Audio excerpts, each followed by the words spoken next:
to what she said about attending public meetings, that's always, and I'll get much more into this when we do the presentation on the Center for Self-Governance. I'm going to go ahead and pass around the calendars now. It has all the public meetings for the next month to the next time we see you here, all of the major ones, along with the group meetings like Republican Women's and Pachyderms and some of that activity as well. So if you take one of those packets down, put it on your fridge, and if you got if you go by it and you got some free time, you can go to one of those meetings. It's very important. I gave an example several times. I'm sure most of you have heard it. In Chaffee, they voted one day. It's at a council meeting. Brian, you can't say that anymore. I can't? You cannot say that anymore. Why? Because I know for a fact they didn't, because I've been to 2 of them now. I know they didn't. So change that. Change it to Scott Sears of them. All right. Scott City voted on their city council requiring you to get a license to fee to put one of those little plastic dog houses in your backyard. And when I say that, and he doesn't interrupt me, everybody goes, but it's not true, but you didn't know that because you weren't there, right? So that's what we're getting at as far as being at the meeting. I'll pick somebody else. I'll pick on somebody else for now. I told you about that before. Okay. Moving right along. One of our evangelisms for growing the Tea Party are these little cards. If you would, if you're so inclined, take a couple of these. What you do, we ask you to do these is if you're in a parking lot, or keep them in your car, if you're in a parking lot and you see somebody else with a Republican or a "Don't Tread on Me" or some other sticker that leans in the direction of what our mission statement says, stick it under their windshield wiper. So take a couple of these and pass them along. And I believe that's it with all the handouts.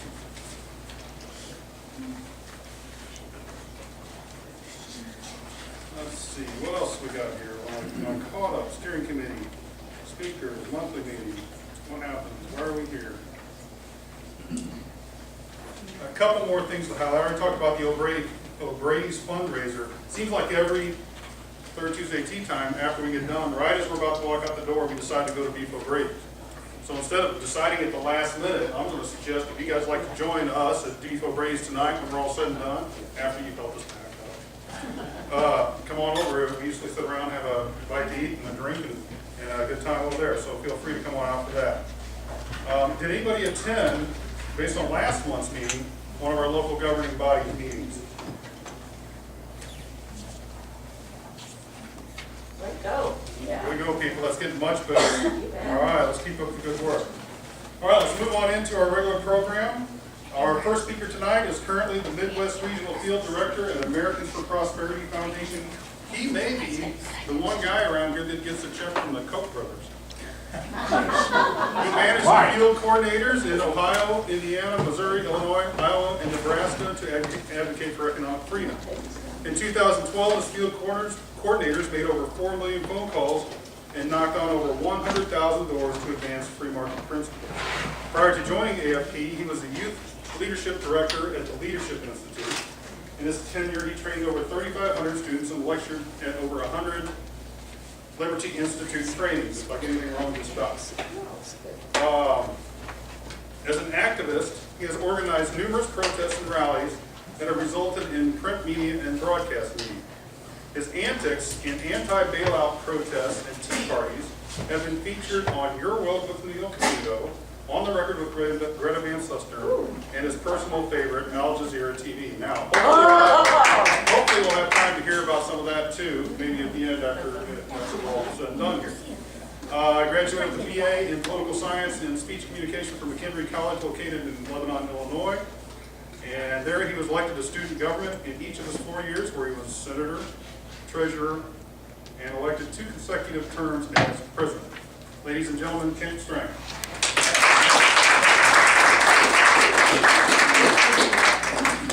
All right, hey, thanks so much for having me. I appreciate it. Thank you, Brian, for the invitation. A couple other folks out here that led to the invitation. And as he mentioned, my name's Kent Strang. I've actually changed roles just a little bit. Now I don't work for our field program anymore. I work for the Illinois and the Missouri chapter of Americans for Prosperity, advocating for free markets, limited government, less regulation, all the things that I think that we can probably agree about. And I had the opportunity to meet with a group on our Bold Ideas tour. We're urging our elected officials in our government to enact bold ideas that we're seeing in Oklahoma and Kansas and Iowa and Indiana and Tennessee and Texas and other places. And I met some fantastic folks who belong to your Tea Party. I think that some of that led me to being here tonight. And also that those same ideas, those same principles led me here today with Americans for Prosperity, part of the coalition with the Grow Missouri folks. And we were down here with Sir Wallingford and others at the Southeast Missourian. We tracked down to Cape to talk to, or to Sykeston to talk to some folks down there at the newspaper. I then also went over to Dexter and had a group them and came back. And I will tell you guys that when we were meeting with the media today at the Southeast Missourian, you have a great advocate of free markets and economic freedom in Senator Wallingford. So he was very eloquent today and spoke on the road. And we need a lot more of that, right? And so, as a little bit of my bio mentions, in addition to working for Americans for Prosperity, I was with the Leadership Institute for 5 years, and they do political training. And they teach conservatives and libertarians and liberty-minded folks how to be more effective and more efficient. And something that kept coming up over and over and over is the messaging aspect of how do we get our message out to folks, and how do we do a better job of educating our friends and our neighbors and the people who live down the street. And so, first, I want to warn you, everybody read their Arthurian legends, you know, little King Arthur and the Knights of the Round Table. Well, one of my favorites is Sir Galahad, one of the few that actually gets the Holy Grail, right? And he's fantastic because he's always a pure heart. And that's why he gets the Grail. And a lot of my friends and a lot of my colleagues in liberty-minded movements always fall into what we call the Sir Galahad theory of politics. And that is, I will win because my heart is pure. We have the best ideas. We know what the outcomes will be. We know that with free markets, with limited government, we live longer, happier, healthier lives, right? There's all kinds of studies and statistical research to prove that is true. But what do we know about the Sir Galahad theory of politics? That it is dead wrong. It's dead wrong. Having the best ideas doesn't always win, right? Having the most principled candidates, they don't always win, do they? And unfortunately, that's the way that our system works. And so we have to work within the confines of that system. And so to lead into that, being right, in the sense of being correct, is not sufficient to win. I'm a huge advocate and proponent of training. And I think the fact that you're having not only me here tonight, but other groups to come do training, you're starting your own group to engage in more and more training for your citizens is incredibly important. Because we absolutely need it to be successful in the long term. And so you must study and learn the techniques that are necessary to win. Whoever's doing the camera is going to hate you because I walk around like crazy. And so we all know that effective messaging, that's not me, but that does sound like my iron. Effective messaging is absolutely critical to our success, right? Messaging our values and our beliefs, like I said, to our friends, to our neighbors, to our elected officials, is critical to success. So there are a few questions that you have to ask yourself. And number one is, who are we talking to? 101 speech says, know your target audience, right? Right? Everybody remember those classes or in high school? Know your target audience. And so it doesn't mean that you need to sell your values down the river when you're talking to a different group of people, or change your accent when you're talking to a different group of people. It means that you need to target your message to the people that you're talking to, right? You need to think about who those folks are. Why am I talking to them? Do they share a goal? Do they share a policy end? Do they totally disagree with me? Who are the people that we're talking to, and why are we talking to them? And we have to identify that we can't talk to them. I run into a lot of folks who think that they can save every liberal soul, right? Well, if I could just talk to them for an hour, I can convert them, right? My dad lives in that mindset. My dad's a great guy, good, strong conservative. He thinks he can turn anybody around. Do we know that that's the case always? No, if you just read this book, you'll turn around. If you just have an hour-long conversation at the dinner table, I can turn them around. I can get them back to my way of thinking. Now, there are plenty of examples where that holds true. And not everyone's a lost cause. But every now and then we have to hedge our bets, right? Talk who do we really want to be talking to in the market of advancing free market principles and limited government. Bless you. Well, elected officials, great, because they have a say, yeah? They have a vote. People who are on the edge, maybe people who share your values but don't go out and vote or don't go out and engage. And obviously the way that we We talk to people, it depends on the issue as well. And we mentioned you shouldn't talk to everybody. You can't convert everybody, right? You want to talk to who are the people who might be persuadable. Again, a lot of people who didn't come out and vote, people who you know share values, people who have maybe been with a certain political party or another, that party's left them, and they're ready to move on to something else. And do your words match your audience? So I'll even say 7-Eleven, we don't even really have, this is an East Coast thing now, we don't even really have, so I'll say, well, what, Circle K or what kind of gas stations do we have? Casey's. Casey's is a big one. Yeah, in my area it would be Werico. Kids. Okay. What's that? Gotta speak up for kids, too. You gotta speak up for kids. So you guys can answer this, and this will be a good test run here, because you guys are pretty far south. I'm going to 7-Eleven, can I get you a? Soda. Soda. Who says soda? Okay. Anybody say Coke? Anybody a real Southerner? You guys are from the South? No, Say I'm from Coke? Missouri. From Missouri? I was only drinking Coca-Cola. Anybody say soft drink? Anybody say Coke? No, we have a couple Cokes. Anybody say pop? You guys say pop. From the Chicago area, from the north? Yeah. My wife says pop. My wife says pop. She's from the Chicago area. Bruce? Any non-Americans here that say Bruce? And what is it in Mexico? Cerveza? Yeah?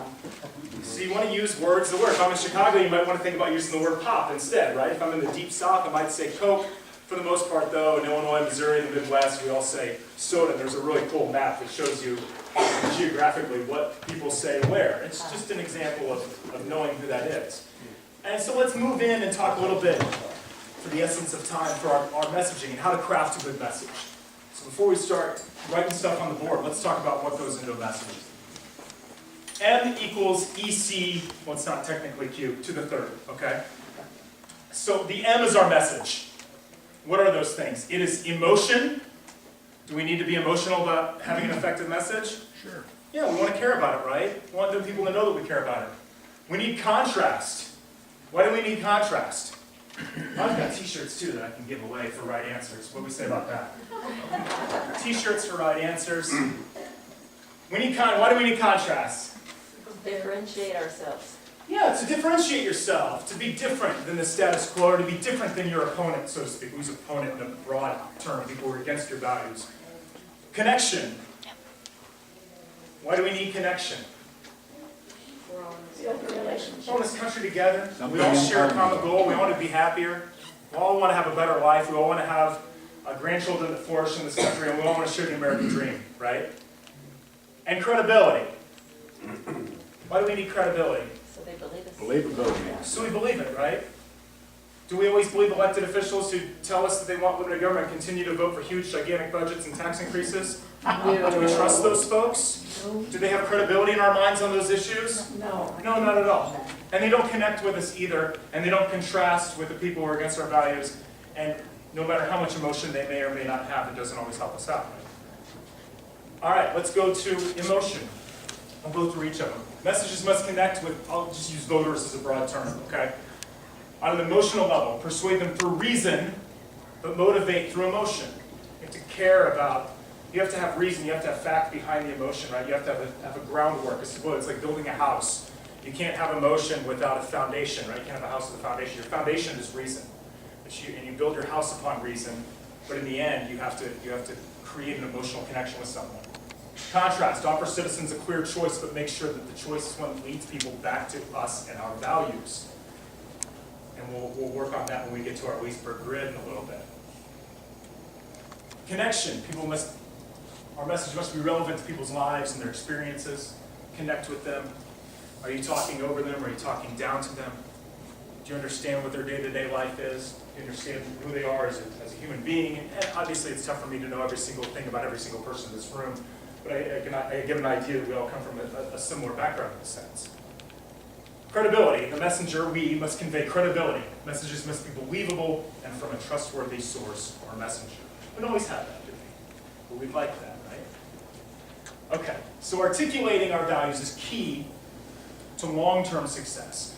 And so the real crux of the matter is we can teach these ideas and we can do a lot of things, but you want to think of politics as long-term. We see a lot of pendulums in politics, right? The back and forth and the back and forth. And being in it long-term, and I know so many groups get frustrated with 1 or 2 election cycles, and I think we've seen that with a lot of liberty-minded and Tea Party groups, and I can tell you, I travel all over the state of Illinois, all over the state of Missouri, and that you guys are one of the larger groups that still has a monthly meeting, it still meets people, it still has speakers, it's still active, it's engaging in a local community, and so you guys are doing really well. And there's a reason why you're all still here after a lot of groups have come and gone. So please continue to do that. Take the leaders of your group, serious when they say go to these public meetings. So many things happen at public meetings, and showing up sometimes is half the battle. They're not always going to do what you like, and sometimes you're going to lose and you're not going to get the result that you wanted, but come back that next meeting. And I think my dad was on the school board for 16 years when I was a kid, and he would come home many nights after school board meetings and be beat up by fellow board members who want more government, or be beat up by teachers unions, or you name it. And finally, after years and years and years, he got a board around him that had that similar shared thoughts, and they did some really incredible things for our school district, and also incredible things that save taxpayers thousands upon thousands of dollars. Small districts, so I didn't say tens of thousands or millions like some of these school districts. So articulating these values is long term. It's not a race. It's not a one-time thing. So what we do a lot of times is we teach what's called the Leesburg Grid. And this was developed, I believe, after when Nixon was president and after the Republicans suffered a huge loss in the off-term congressional elections. And a group of political consultants get together, and they basically said, we have a messaging problem. Sound familiar today? We have a messaging problem.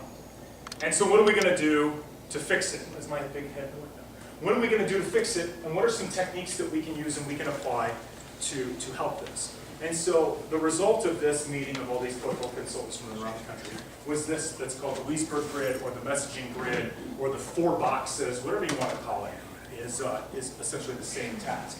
And so what it's going to do is it's first, we're going to identify who are we, and what message do we want to convey, what values do we want to convey. The next part is them on them. And now sometimes it's tough to step out of your own box. It's tough to think like the other guy, right, or the other gal. But what is it that they want to convey to the public? How is it that they want to be perceived to the average, everyday American or elector? Us on them, how do we define them? And then next, them on us. How do they define us? And so, excuse me, I'm going to write on the backboard, and then we'll do a quick example. So let me make sure I have it the same as up there in case you're taking pictures. So the first upper left is us on us, right? Yes. Okay. And then it's them on them in the upper right. Yes. The bottom is them on us, right? Right, Yes. right. Look at that. Don't even need it. You're done. And then us on them, right? Yeah. Okay. Switch it You'll off have to to, your if we right. could get the screen to pop up. It's right there in front of you. Right in front of me? The toggle switch to the right of where you just were. Is it under the banner? Oh, that gives the banner. There we go. I got it. All right. See it? Yeah, you can see like the wall of awesome coming up, and I'll probably have to shut my laptop, which is fine too. Oh, we can even just do this. What am I doing? How cool is that? We'll even do this. This is more fun. More fun, and you don't have to deal with my chicken scratch. How about that? Okay. So you can do this for anything. You can do this on McDonald's versus Burger King if you want, or Taco Bell versus Chipotle. You name it. But the example where I can't do that because it's all the way up there, but you'll get the. Oh, they wouldn't mind. That's right. Hey, it's your tax dollars. So don't pay it. So, Can you adjust your? oh no, we'll be fine. So basically, what we start. Like I said, you can do this for anything. And I notice you guys are fighting a couple local tax initiatives, and this falls in very nicely for the. Override the governor's veto, HB 253, you could do it for that. You could do it for anything, but kind of the introductory 101 version that I like to do is just liberty-minded versus what they would call themselves as a progressive or a liberal or a leftist, whatever you guys want to engage in calling. And so I'll throw out some t-shirts for awesome answers and things that I'm looking for. But a couple things is one that we don't want to throw in yet is we want themes. So don't say, like a bad answer would be like Second Amendment. See what I mean? Because that's not a theme, right? Does that make sense? Or you can't say, for when we say us on them, you can't say socialist, because unfortunately we can't, they can call us anything we want, but we can't really use that for them, right?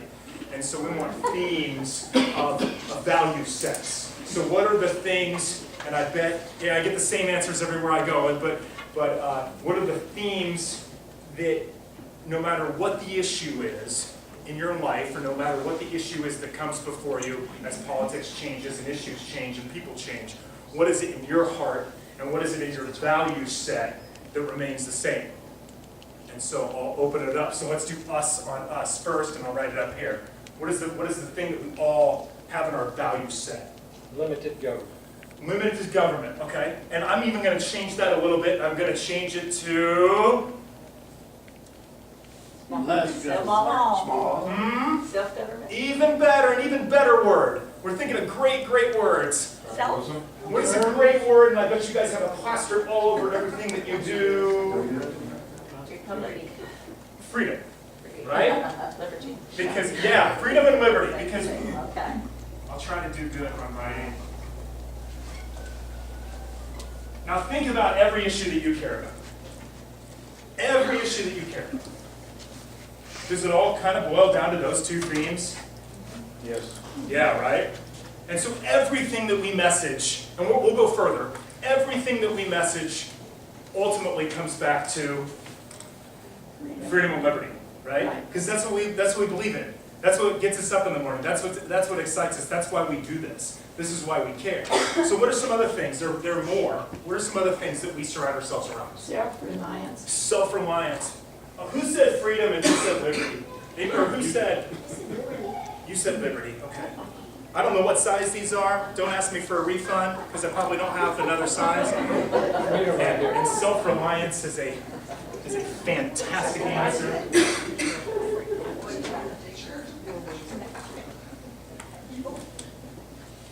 Self-reliance. What else do we have? Fairness. Fairness? Use that a little more than we would. Yeah. Education. Equality. Equality? Equality? Responsibility. Justice. Who said justice? Great. I love justice. Not that the other answers are wrong, it's just these are the answers that I really like. What else? Positive attitude. Huh? Positive attitude. To what end? Well, a constitution is a thing. It's an entity. It's not a value set. But I would even think with attitude and constitution, how about this? How about American dream? Yeah. Protecting the American dream, right? What else? Free market. Free markets, sure. Natural God-given rights. Yeah. Use of natural resources. How about traditional values? Yeah. I like additional value. Natural resources, it's another way that we can message that. Self-reliance. Property rights. That's Property rights. Property rights, great. Great answer. Private property rights. Since I don't have much room, Okay. great. Any other themes? The one that I feel like we're missing is similar to justice is a rule of law. You guys, pretty good one for that, right? No, my chicken scratch. Okay, now let's move to our buddies, our progressives. Compassion. Compassion, great. Great answer. Step out of the box. Emotion. Yeah, good. Wealth distribution. Okay, what's a better way to say that? Or They say, equality. well, it's Fairness. equality. There you go, equality. You guys are getting it. There we go. Equality. What else do we have? Fairness. Social justice. T-shirt for social justice on the side of You really got it there. Senator, nice answer. Oh, we want to see you wear that T-shirt, Senator. Social justice. Dependence on government instead of What would they say instead? They wouldn't say, we want you to depend on the government. They'd want you to say, Independent. They might not say that, but then. No, yeah, but we want what they're actually going to message. We want what they're actually going to say. What's that? Security. Yeah, greater good, security. Security. Or maybe safety net. Nobody came up with fairness? Oh, yeah, how did somebody say fair? Oh, you did? How about this? Oh, Yeah, yeah. that's a good one too, right? I'm gonna say control. Sustainability. Sustainability is good. Right, that'd be good. No spell check on my left hand, so, okay. Now, let's go to the easy one here. This is the easiest category, right? Them on us. What do you think about us? Racist. Terrorist. Socialist. Nazis. Them on us. Yeah, right and hated. Right wing, hardcore. All right, yeah. Okay, so, which is weird that they can use racist, but we can't use like socialist and things, and so it's just, you can't use it in the sphere of messaging, but they get to use it. The rules of the game aren't always the same. Who said greedy? Greedy, they absolutely. Greedy, that's a t-shirt worthy. Very, very good. That's one that we hear a lot. Somebody else said it. Somebody else said it? Who said it? You said it. You just want the t-shirt, right? Trying to get to, oh, I said it. I dig that with American Prosperity t-shirt. What about Nazi? Yeah, actually. Nazi's tough. That one's even maybe off the board. Closed-mindedness. Who said? Small-minded. What's that? Closed-mindedness, yeah. Small-minded. Yeah, small or simple-minded. I was gonna say uneducated, that's the only thing. Yeah, there are a lot of them that can go into that. You're narrow, you're we'll just throw in old-fashioned. What else do we have? Extremist, great one. Conservative. I would do this instead of conservative. Right Wing. wing, Oh, definitely. right job. Okay, what else? Controlling. Controlling, sure. They don't use that one as much, but that's a good one. Then there are a lot of others. Selfish. Big. Selfish is a great Oh, one. yeah. You earned the t-shirt now. Corporations. Manipulative. Yeah, let's Controlling. It's there. big business. Yes, it did. You know, haters. The thing that I hear every day is Koch brothers. But always that. Hear that every day. Okay, so us on this is tough, but here's what I want to point out. Here's what I want to point out before we go even further. How easy was that for you? Pretty easy, right? How Read it easy? every day. How easy was this for you? Pretty easy. Pretty easy. Why? You hear it every day. Because they're better at messaging than we are, Yeah, they are. right? And you know that because you rolled off. I mean, we could throw another 40 of them on the board, right? Yeah. And so it definitely helps when the narrative is constantly to their end. How am I on time? Am I doing all right? Yeah. Okay, perfect. Okay, us on them. How do we define them? Left-wing loon. Okay, so well, we gotta be careful. So yeah, so we wanna think of things that are thematic. You know, it's because if we call them a left wing room, we're a name caller. So Uneducated on economics. Low fair enough. information You know, we voters.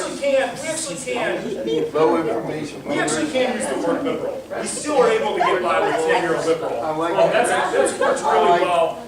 I don't like using the term progressive because that's in their wheelhouse. Yeah. They like being a progressive. They like that. I'd rather use liberal or left wing. What are some other things? Elitist. Socialist is tough because we can't get away with that. Not that I don't disagree, but we just have a tough time getting away with it. Statist? So I like status. Status is an easier sell. Some people are frustrated that I'm changing things, and I understand that because that's what we all feel in our heart. Well, it But sounds to me like you're defining the terms that we can use for them, but they're free to use anything they want to say about us. you're right. He understands. Oh, that's right. You got it. He is very biased. Biased. He got it. You figured it out. Already. Ostentatious. That's a good one. Open borders. Okay, so what's another way of saying open borders? What's it come down to? Globalist? Breaking laws. Amnesty. Yeah, we can use amnesty, we can use, but it'd be, what's the opposite of something like rule of law? Anarchy. Chaos. Yeah, I see where you're getting at. We'll move on, we'll Oh, come back to that. situational ethics. I like that, actually.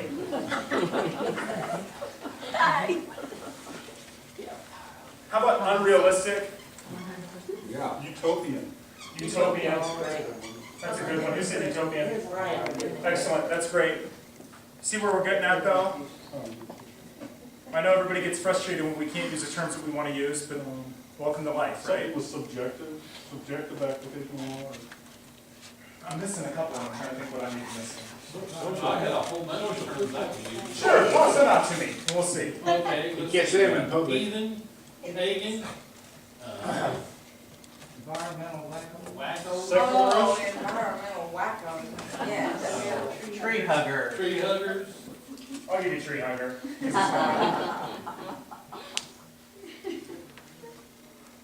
Anything else?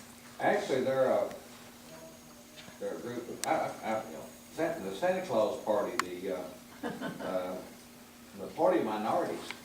Okay. Sanctuary city. Sanctuary cities, okay. Pseudo elitist. What's that? I love elitists. I love elitists, that's a good one. They think they Who know said better than, elitist? they think they know better than everybody else. Arrogance. You can give it to whoever you want, I'll toss it to you for the time. All right. Multiculturalism? So, for the essence of time, let's talk about how we use it. It's one thing to have all this stuff on a board. Can we flip the light up here? It's the top one on the. Got it. Closest to here. Now, of course, that thing's gonna be How about is that one down there that shows those? That's one of the other three. Okay, so, There we go.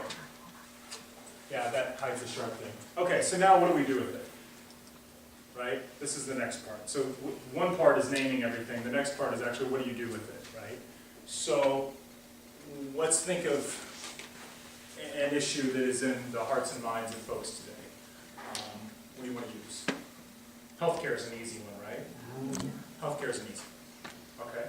So somebody tell me,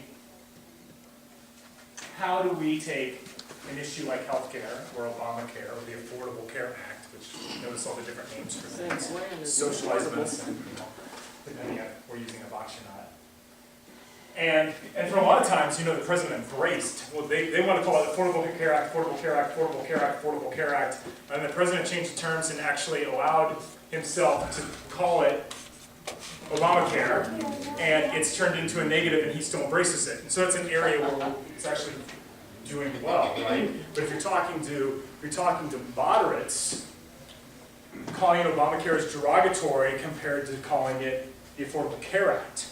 And so again, knowing your audience is an interesting thing. And so there were a lot of groups that in television commercials during the 2012 cycle, in the ads, they were calling it the Affordable Care Act because they were targeting towards moderate voters. As opposed to if they're talking to the base, hardcore people, they're calling it, well, I like that a lot, the Affordable Care Act, but they're calling it Obamacare, which because it has a different connotation for different types of people. I think they would just start calling it the Obama tax. I like that too. I think that's great messaging. And I think another interesting messaging for that we didn't bring up is something that things that people understand. Imagine you need a heart transplant, you have to go to the DMV to get it. That's something you can understand, right? Or imagine that you need a blood transfusion, you've got to go to the post office. Or just remind everybody that the IRS is the one that's going to be taking. That's right, that's right. And that's something that people don't trust, something that people don't like, and to wrap our heads around that. And so for us, the issue of healthcare comes down to what? How do we tie healthcare back to our themes?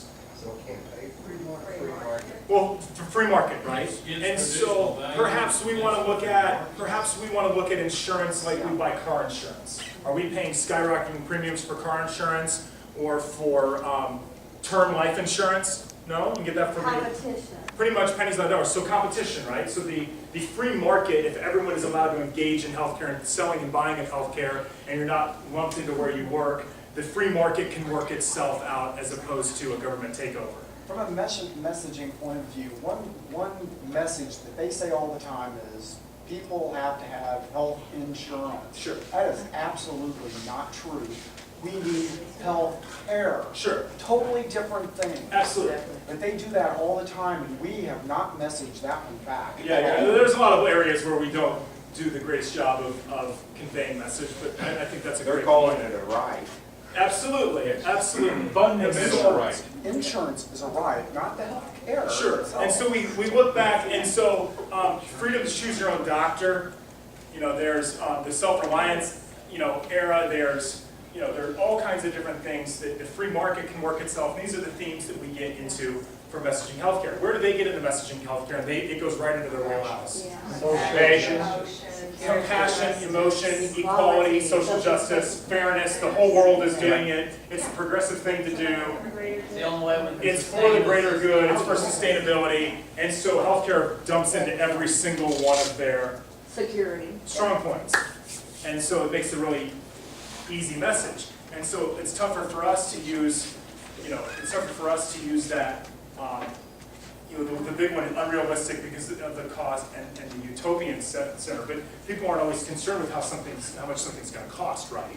Because can anyone really quantify what $1 trillion is? And so when we message the amount of money, we lose people, right? Where do we do a better job? And this is a longer discussion. Where do we do a better job in the message of healthcare? And that is sharing stories of other countries and other people who have lived under these systems, because it gives what? Back to our E equals MC3. It gives back to credibility, it comes back to emotion, and it comes back to connectivity, because people probably know the folks who have lived in that system, or people who have had tremendous survival of cancer because of the healthcare in the United States even, and how the quality of care will lack if we do that. And so that's an area where we've actually done pretty well. What's another issue that we're interested in? Immigration. Okay, I want to do free market stuff because that's what I do. All right. The budget. The budget. Okay, spending in general, right? Or any type of tax increase. Again, we're looking at the same sort of things. We want to protect the American dream, self-reliance, liberty to do with more with our money, the freedom to keep and invest. We want to have more free markets. You can buy property. And then they're going to come back to the same thing for the distribution elements of equality, emotion. And you see how you can. But the idea that you want to be, and we can turn this into hours and hours and hours, is what box do we constantly want to be in? Our boxes. Our box, right? We want to be in this box, right? Right? Because what happens when we get to answering questions about this? They'll get upset. When we lose, right? Yeah. When we have to respond to being a racist, and we have to respond to being greedy, and we have to respond to being controlling and small-minded and old-fashioned and selfish and nut jobs, when we respond to this without using our value system, we lose. And so everything comes back to our value set. Every issue comes back to freedom, liberty, self-reliance, justice, the American dream, rule of law. Because everything that they do is clearly going to come back here. And we can just tell by our messaging that this is an easier thing to do a lot of times, right? And when we get sucked into this box, we get in trouble. And so we really want to do everything we can to stay on this side of the box. We always want to define ourselves. He who defines the debate and defines the terms of the debate typically wins the debate, right? And so if we define ourselves as this, and we define them as elitists and statists and liberals and unrealistic and living in a utopian society, we're doing Unfortunately, better. they wear that as a badge of honor. They oftentimes would rather be called a liberal. They don't mind being called those things. I mean, Sure, and I have right-wing friends who embrace being called a right-wing nut job too, and that's that's different strokes for different folks.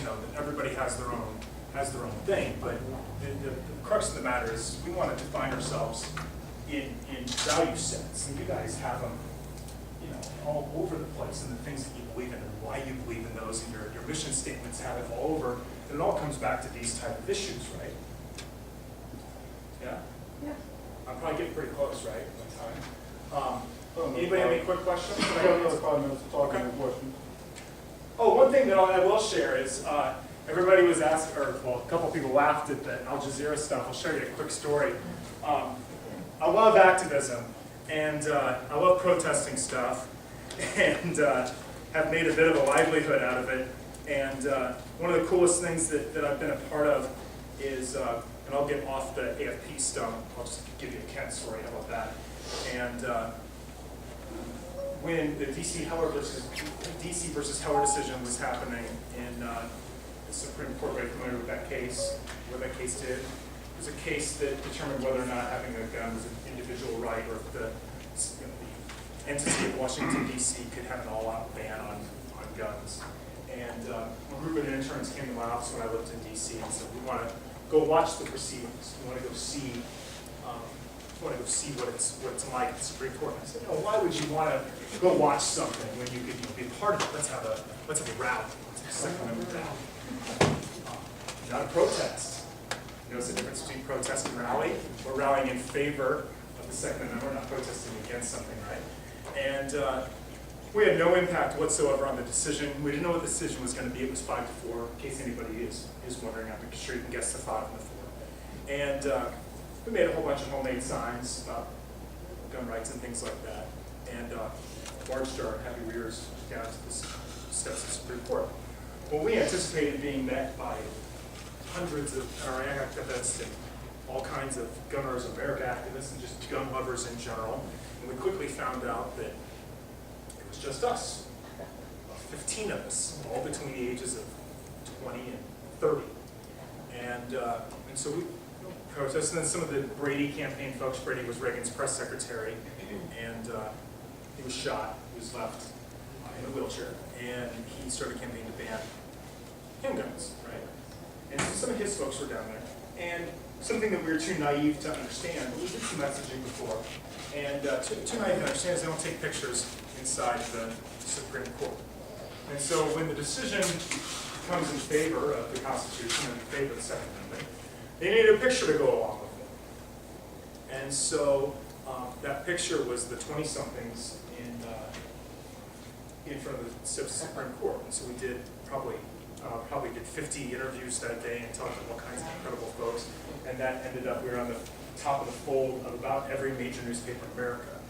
And so I have a little book of a whole bunch of the clippings from that you guys will hang out for a while. You're welcome to take a look at. And then some of the tricks that we came up to with some of the Tea Party stuff, and going to the original April 15th Tea Party things, and that's some of the reason for that was the reason for the Greta Van Susteren thing in the bio. My friend Darren, who is now the New Jersey State Director for Americans for Prosperity, we would just go and grab every single person with a camera or a recording device and say, I'm under 30, overtaxed, and available for comment. And so that's where Al Jazeera took place, and that's where Greta Van Susteren, and we started making it a point where every single time there was something that could be rallied for or protested against, we went. Town hall meetings with Howard Dean and Jim Moran, Congressman Jim Moran, who's a real winner, and don't put that on YouTube or something. And there's all kinds of things. And so we really created a knack for ourselves in getting media coverage and having young people engaged in the system. And so a lot of that is simply because we showed up and we made our handmade signs, and we wanted to define who we are and what our values were, and talking to the media became an interesting story. And so if you have kids, if you have grandchildren, get them out there, because they're a news story in themselves. And I know it's tough for conservatives and for Tea Party groups to get media coverage a lot of times, but sometimes if you ride the right wave and you have some young people, they're a story in themselves. Why are you here today? What are you doing? And so there's some interesting things with that. But thank you so much for the time. I'm going to pass around some AFP things. I'd love to connect with everybody here. This is says torchbearer program, but I'll just use it as a sign-up sheet because that's really all I have tonight. But if you're interested in getting stuff from our organization or interested in connecting with me and stuff that we can maybe do in the future, please let me know. If somebody wants to give me I have cards in the back. Somebody wants to give me a telephone call and go into this in greater detail on a particular issue, I'm more than happy to sit on the phone and have an hour-long conversation. But thank you so much for the opportunity. I'll hang out. If there's something I can do to help in the future, or you name it, give me a ring. Sound good? Yeah. All right, thank you.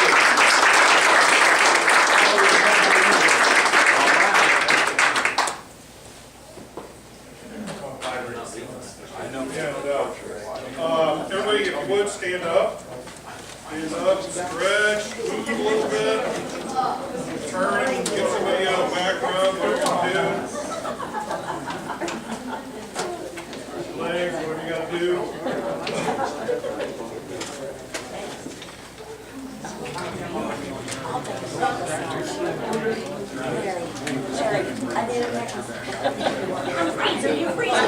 He's freezing.